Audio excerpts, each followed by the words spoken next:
సుమిత్ర విషయంలో ఊహించని నిర్ణయం తీసుకున్న దీప, నిజం తెలుసుకున్న దశరథ అసలు ఇదంతా ఎలా జరగబోతుంది అనేది ఈ వీడియోలో తెలుసుకుందాం. దీప అయితే సుమిత్ర గురించి చాలా బాధపడుతూ ఉంటుంది. తనకు వచ్చిన రిపోర్ట్స్లో ఏముంటుందో అని కార్తీక్ దగ్గర చాలా బాధపడుతూ మాట్లాడుతూ ఉంటుంది. ఇంతలో ఇక దశరథ అయితే వస్తాడు. దశరథ వచ్చి హాస్పిటల్కి వెళ్దాం పదా అని అంటూ ఉంటాడు. హాస్పిటల్కి ఎందుకు మావయ్య అని కార్తీక్ అడగంగా, మీ అత్తయ్య రిపోర్ట్స్ వచ్చాయని డాక్టర్ గారు రమ్మన్నారు, అందుకని నువ్వు కూడా రా కార్తీక్, నాకు కొంచెం ధైర్యంగా ఉంటుంది అని దశరథ అంటూ ఉంటాడు. అప్పుడిక కార్తీక్ అయితే భయపడకు మావయ్య, అత్తకేమీ కాదు అని కార్తీక్ అయితే చెప్తూ ఉంటాడు. ఇంతలో ఇక దీప కూడా నువ్వు ఆలోచించుకు దీప, అత్తకేమీ కాదు అని చెప్పి కార్తీక్ అయితే ఇక దశరథతో పాటు హాస్పిటల్కైతే వెళ్తాడు. హాస్పిటల్లో ఇక డాక్టర్ అయితే దీనికి సంబంధించిన స్పెషల్ డాక్టర్ వచ్చారు, ఆ రూమ్లో ఉన్నారు, మాట్లాడదాం పదండి అని ఇక డాక్టర్ అయితే మేడం దగ్గరికి తీసుకువెళ్తాడు. మీరు సుమిత్ర గారికి ఏమవుతారు అని అడుగుతూ ఉంటుంది దశరథని. అప్పుడే ఇక దశరథ అయితే తను నా భార్య మేడం, ఏదైనా ప్రాబ్లం ఉందా తనకి అని అడుగుతూ ఉంటాడు దశరథ. అప్పుడే ఇక పక్కనే కూర్చున్న కార్తీక్ని చూసిన డాక్టర్ ఇతను పేషెంట్కి ఏమవుతాడు అని అడుగుతూ ఉంటుంది. నేను ఆవిడ మేనల్లుణ్ణి, కానీ మేనల్లుడి కన్నా ఎక్కువే, కొడుకు కన్నా నన్ను ఎక్కువగానే చూసుకుంటుంది మా అత్త. నేను ఎప్పుడు కూడా అత్త అనుకోలేదు, అమ్మగానే తనని అభిమానించాను అని కార్తీక్ అయితే అంటూ ఉంటాడు. దశరథ్ గారు కొంచెం మీరు బయటికి వెళ్ళండి, మేము కార్తీక్తో మాట్లాడాలి అని డాక్టర్ అయితే చెప్తూ ఉంటుంది. పర్వాలేదు డాక్టర్, ఏంటో నా ముందే చెప్పండి అని దశరథ అంటూ ఉంటాడు. అప్పుడిక మీ మేనల్లుడొచ్చి మీకు అంతా కూడా వివరంగా చెప్తాడు సార్, మీరు కాసేపు బయట ఉండండి అని డాక్టర్ చెప్పడంతో దశరథ అయితే అసలు డాక్టర్ ఏం చెప్పబోతోంది, ఏం జరగబోతోందని చాలా ఆందోళనగా ఉంటూ ఉంటాడు, టెన్షన్ పడుతూ.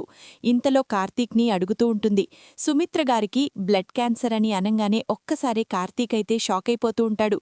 అసలు అత్తకి బ్లడ్ క్యాన్సర్ రావడమేంటి డాక్టర్, అత్త ఎప్పుడు కూడా ఆరోగ్యంగానే ఉండేది అని అంటూ ఉంటే అది ఎలాగనేది చెప్పలేంక కార్తీక్ అని డాక్టర్ అయితే అంటూ ఉంటుంది. దీనికేమన్నా పరిష్కారం ఉందా డాక్టర్, ఇప్పుడేం చెయ్యాలి అని అంటూ ఉంటాడు కార్తీక్ అయితే. కానీ తన పరిస్థితి సీరియస్గానే ఉంది కార్తీక్. మెల్లిమెల్లిగా మీ ఫ్యామిలీ మెంబర్స్ అందరికీ కూడా ఈ విషయం చెప్పి వాళ్ళని నువ్వే చూసుకోవాలి, వాళ్ళని ప్రతి విషయానికి కూడా టెన్షన్ పడకుండా నువ్వే సిద్ధం చెయ్యాలి అని అంటూ ఉంటుంది డాక్టర్ అయితే. ఈ కేసు మీద నేను ఈ రిపోర్ట్స్ని ఇంకో స్పెషలిస్ట్ డాక్టర్కి పంపించాను, వాళ్ళు ఏం చెప్తారో దాన్ని బట్టి నేను మీకు కాల్ చేస్తాను అని అంటూ డాక్టర్ అయితే చెప్తుంది.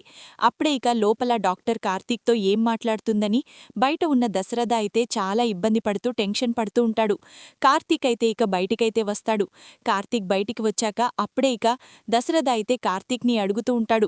కార్తీక్ అయితే మావయ్యకి ఇప్పుడు ఈ విషయం చెప్పాలా వద్దా, చెప్పకపోతే మావయ్యకి డౌట్ వస్తుంది, ఇప్పుడేం చెయ్యాలి అని ఆలోచిస్తూ ఉంటాడు కార్తీక్ అయితే. అప్పుడే ఇక దశరథ కార్తీక్ దగ్గరికి వెళ్ళి, కార్తీక్ ఏమైందిరా, సుమిత్రికి ఏమైంది అని అడుగుతూ ఉంటాడు. అప్పుడే ఇక రేణు అలా మౌనంగా ఉంటే నాకు భయమేస్తుంది, చెప్పరా సుమిత్రికి ఏమైంది అని అడుగుతూ ఉంటాడు. అప్పుడే ఇక కార్తీక్ అయితే దశరథని పట్టుకుని ఏడుస్తాడు. అత్తకి బ్లడ్ క్యాన్సర్ అంట మావయ్య అని అనగానే ఒక్కసారే దశరథ అక్కడికక్కడే కుప్పకూలిపోతాడు. అప్పుడే ఇక దశరథ ఆ మాట విని, ఏంట్రా నువ్వు చెప్పేది, లేదు నా సుమిత్రకి క్యాన్సర్ కాదు అని దశరథ ఏడుస్తూ ఉంటాడు. మావయ్య నువ్వేమీ భయపడకు, అత్తయ్యకి ఏమీ కాదు, ఇప్పుడు చాలా మెడిసిన్స్ వచ్చేశాయి, అత్తకి ఏమీ కాదు, ఎంత ఖర్చైనా సరే అత్తని మనం బ్రతికించుకున్నాము, నువ్వు కంగారు పడకు అని అంటూ ఉంటాడు కార్తీక్. రే కార్తీక్, డాక్టర్ని అడగరా, ఎంత ఖర్చైనా పర్వాలేదు, నా సుమిత్రని నేను కాపాడుకుంటాను, ఆస్తి మొత్తం ఇచ్చైనా సరే అని అంటూ ఉంటాడు దశరథ అయితే. పట్టుకుని ఏడుస్తూ ఉంటాడు కార్తీక్ని.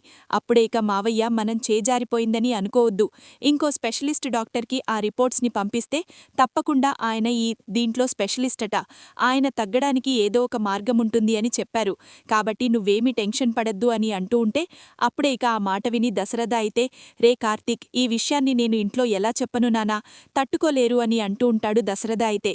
ప్రస్తుతానికి ఇంట్లో ఎవ్వరికీ కూడా ఈ విషయం చెప్పొద్దు మావయ్య, ఎందుకంటే ఎవ్వరు కూడా తట్టుకోలేరు, ముఖ్యంగా తాత తట్టుకోలేడు, అందుకనే జ్యోత్స్నాకి కానీ పారుకి కానీ ఎవ్వరికీ కూడా ఈ విషయం చెప్పొద్దు అని అంటూ ఉంటాడు కార్తీక్ అయితే. అత్తకేమీ కాదని నాకు నమ్మకముంది మావయ్య, తప్పకుండా అత్త బ్రతుకుతుంది అని అంటూ ఉంటాడు కార్తీక్. కానీ నువ్వు కండ్లల్లో ఉన్న బాధని బయటికి మాత్రం అస్సలు కూడా కనిపించనివ్వకు, అత్త నువ్వు బాధపడుతుంటే అత్తకి డౌట్ తప్పకుండా వచ్చేస్తుంది అని కార్తీక్ అయితే చెప్తాడు. అప్పుడే ఇక దశరథ అయితే ఇక బాధపడుతూనే ఇంటికైతే వెళ్తాడు. ఇంటికి వచ్చిన దశరథని అలాగే కార్తీక్ని చూసి దీప పరిగెత్తుకుంటూ వెళ్లి ఏమైందమ్మా రిపోర్ట్స్ ఏమన్నారండి అని అడుగుతూ ఉంటుంది దశరథని. దశరథ అయితే మౌనంగా ఉంటాడు. ఏంటి బావా ఏమన్నారో ఎందుకా సారు అలాగ మౌనంగా ఉన్నారు అని అడుగుతూ ఉంటే అప్పుడే ఇక కార్తీక్ అయితే దీపతో అంటూ ఉంటాడు, ఏమీ కాలేదు, అత్తకి ఏదో చిన్న ప్రాబ్లం ఉంది, దానికి మెడిసిన్ వాడితే సరిపోతుందని మెడిసిన్ అయితే రాసిచ్చారు, అంతకుమించి ఏమీ లేదు అని కార్తీక్ అయితే అంటూ ఉంటాడు. లేదు బావా మీ ముఖాలు నాకు అబద్ధం చెప్తున్నాయి, నువ్వు నన్ను బాధ పెట్టకూడదని మళ్ళీ నేను ఆలోచిస్తానని అలా అంటున్నావే కాని ఏదో జరిగింది అని అడుగుతూ ఉంటే అప్పుడే ఇక ఆ మాట విని అంటూ ఉంటాడు దశరథ, ఏం లేదమ్మా మెడిసిన్ వేసుకుంటే తగ్గిపోతుందని డాక్టర్ చెప్పారు, నువ్వేమీ కంగారు పడకు అని అంటూ ఉంటే ఆ మాట విని అప్పుడే ఇక దీప అయితే వీళ్లు నాకు అబద్ధం చెప్తున్నారు, ఏదో జరిగింది అందుకనే వీళ్లు నిజాన్ని దాచిపెట్టారు అని అనుకుంటూ ఉంటుంది దీప. అలా అనుకున్న దీప అప్పుడే ఇక ఏం జరిగిందని మళ్ళీ కార్తీక్నైతే అడుగుతూ ఉంటుంది. ఏం లేదని చెప్పాను కదా దీప, పదే పదే అలాగే అడుగుతావే, ఏదన్నా ఉంటే చెప్పనా నీకు అని విసుక్కుంటాడు కార్తీక్ అయితే. అప్పుడే ఇక దీప ఏదో జరిగింది, అందుకే బావ నన్ను నోరు మేయించడానికి నన్ను కసురుతున్నాడు అని అనుకుంటూ ఉంటుంది. తర్వాత ఇక సుమిత్ర దగ్గరికి దశరథ అయితే వెళ్తాడు. బాగా దగ్గుతూ ఉంటుంది సుమిత్ర. అప్పుడే దశరథ సుమిత్ర ఏంటి సుమిత్ర అని అంటూ ఉంటే ఏం లేదండి బాగా దగ్గుస్తుంది అంతే అని అంటూ ఉంటుంది. అయినా నువ్వు కిందకెందుకొచ్చావు, బెడ్రూంలోనే ఉండు అని అనంగానే అప్పుడే ఇక జ్యోత్స్న అయితే ఏంటి డాడీ ఏదో మమ్మీకి రాకూడని రోగమేదో వచ్చినట్టు అలా తెగ కంగారు పడిపోతున్నారు, దగ్గినందుకే ఇంత హడావిడి చేస్తున్నారేంటి అని జ్యోత్స్న అయితే అడుగుతూ ఉంటుంది. అప్పుడే అక్కడికి వచ్చిన దీప, జ్యోత్స్న ఏంటా మాటలు, అయినా ఏదో రోగమొచ్చినట్టు అని అలా మాట్లాడతావేంటి, కన్నతల్లి గురించి మాట్లాడాల్సిన మాటలేనా అని అడుగుతూ ఉంటుంది దీప.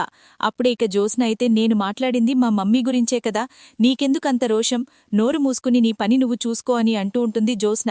నోరు మూసుకుని ఉండాల్సింది దీప కాదు నువ్వు, మీ అమ్మకి ఆరోగ్యం బాగోలేదని తెలుసు కదా, తెలిసినా కూడా అలా ఎలా మాట్లాడగలుగుతున్నావు నువ్వు, ఛీ ఇక నువ్వు మారవ్ అని దశరథ అయితే తిట్టుకుంటూ ఉంటాడు జ్యోత్స్నాని. అప్పుడే ఇక జ్యోత్స్న అయితే ఇక దీపని చూసి కోపంగా అక్కడ్నుంచి వెళ్ళిపోతుంది. తర్వాత ఇక వంట చేస్తుంది కాని సుమిత్ర గురించి ఆలోచిస్తూ ఉంటుంది. అప్పుడే ఇక కార్తీక్ అయితే ఫోన్ ఛార్జర్ పెట్టి వెళ్ళిపోతాడు. అలా వెళ్ళిపోయిన తర్వాత ఫోన్ అయితే డాక్టర్ చేస్తూ ఉంటారు. అలా డాక్టర్ ఫోన్ చేస్తూ ఉండగా దీప అయితే ఫోన్ లిఫ్ట్ చేస్తుంది. ఇక దీప ఫోన్ లిఫ్ట్ చేసి హలో అనకుండానే డాక్టర్ అయితే మీ అత్తగారిని బతికించుకోవడానికి ఒక సొల్యూషన్ దొరికింది సార్, ఆవిడ బ్లడ్ క్యాన్సర్కి తగ్గించుకోవడానికి ఒక మార్గం ఉంది అని డాక్టర్ అయితే చెప్తాడు. అప్పుడే ఇక ఆ మాట విని ఒక్కసారే షాక్ అయిపోతూ ఉంటుంది దీప. అమ్మకి బ్లడ్ క్యాన్సరా అని స్టన్ అయిపోతూ ఉంటుంది. మీరొకసారి హాస్పిటల్కి వస్తే మొత్తం క్లియర్గా మాట్లాడుకుందాము అని అంటూ ఉంటే అప్పుడే ఇక దీప అయితే హాస్పిటల్కి వెళ్లి మొత్తం క్లియర్గా కనుక్కోవాలని కార్తీక్ తనకి ఏమీ చెప్పడం లేదని చెప్పి ఫోన్ పెట్టేసి ఇక దీప అయితే హాస్పిటల్కి వెళ్తుంది. అలా హాస్పిటల్కి వెళ్లిన తర్వాత అప్పుడే ఇక డాక్టర్ అయితే మీరు ఎవరండి అని అడుగుతూ ఉంటాడు. నేను సుమిత్ర గురించి మాట్లాడదామని వచ్చాను, ఆవిడికి ఏమైంది అని అడుగుతూ ఉంటే అసలు ఇంతకీ మీరెవరు అని అడుగుతూ ఉంటాడు డాక్టర్. నేను ఆమె కూతుర్ని అని దీపు చెప్తుంది.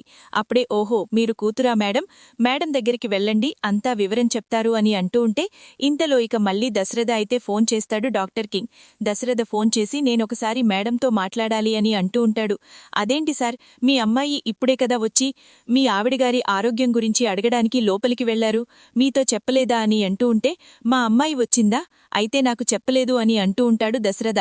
ఇక దశరథ అలా అనేసి తను పైనుంచి కిందకి చూడంగానే జ్యోత్స్న అయితే ఇంట్లోనే ఉంటుంది. జ్యోత్స్న ఇంట్లోనే ఉంది కదా, మరి హాస్పిటల్కి ఎవరు వెళ్లారు అని అనుకుంటూ దశరథ హాస్పిటల్కి బయలుదేరతాడు.